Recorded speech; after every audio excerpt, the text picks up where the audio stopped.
Walk you through this 20-volt, battery-powered, 18-gauge nailer. This does staples and nails. If we check out the nails that are included with it, comes with a box of 1,000 nails, a lot of nails.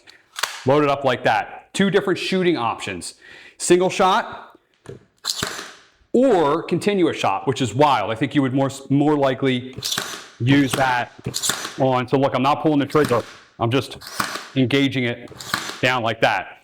It has a hook, which I really, really like, and this is the depth. This controls the depth of how far down do you want that nail to go into the wood or whatever you're nailing into. The battery also doubles as a charge pack, so you can actually plug other devices into it.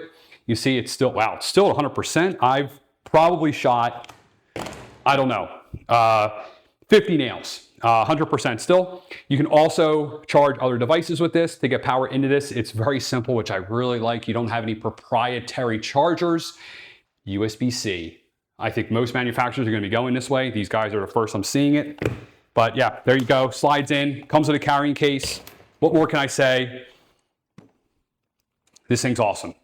If you're a woodworker doing any kind of crown molding or any kind of baseboard or anything like this, this makes the job so much better. Pick it up.